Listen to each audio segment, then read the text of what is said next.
traveled nearly 40,000 miles covering the Indiana fever. Here's what I learned. INDIANAPOLIS. After traveling over 37,000 miles across the country, from the WNBA draft in New York to the All-Star game in Phoenix, 20 away games and the playoffs in Connecticut, my 5-month adventure following the Indiana Fever's 2024 season has come to an end. It was a new experience for me.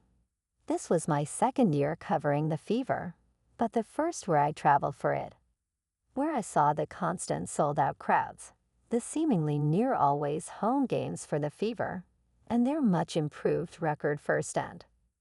First off, I have no idea how the players managed to take commercial flights for the first 26 years of the league's existence. With flights at the crack of dawn, delays and cancellations, I thought at some points I would barely have the energy to sit at the press table and watch the game, much less play 40 full minutes. Caitlin Clark ready for break, like everybody's watching your every move.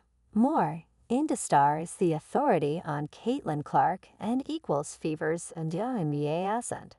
Shout out to the Denver airport, where I spent 7 hours after my flight to Los Angeles was canceled because of an air conditioning issue, and I failed to get on 2 other flights on standby before getting out on the last flight of the night.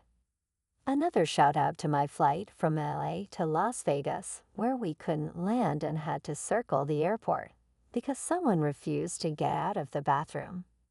What those commercial flights showed to me was how overdue a charter system was for these athletes.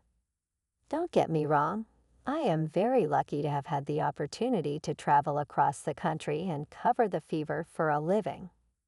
Very few league beat reporters are able to cover every game in person as I was, and I went to cities I've never been before, saw different landmarks for the first time, and visited every WNBA arena. I got to see records fall and great games flourish, like when the Fever picked up their first win of the season in Los Angeles after starting 0-5. When Caitlin Clark dropped a single-game league record 19 assists in Dallas before the Olympic break, or when Kelsey Mitchell spurred the Fever to a win in Dallas with 36 points, extending her franchise record of games 20 points or more in their second trip following the break. I also saw some low points of the Fever season, including when Clark ruptured her eardrum and Aaliyah Boston suffered an ankle injury in the 36-point loss to the Liberty in New York near the beginning of the season. Being able to travel with the Fever also showed me crucial updates behind the scenes. When Mitchell went down with an injury in the final game of the Fever's regular season in Washington, D.C., I watched as she went to the locker room, then returned to the bench wearing a knee brace. I saw she quickly shedded that brace, then jokingly tried to check back into the game as she was laughing with her teammates. It was early confirmation her injury wasn't severe.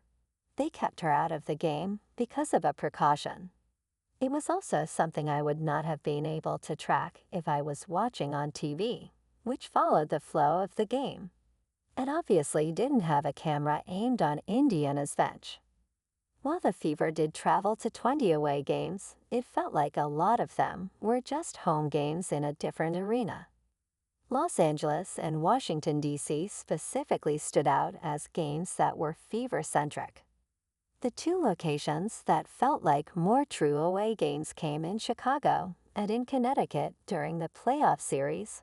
Even in those games, though, there were loud cheers for any Clark or Fever basket.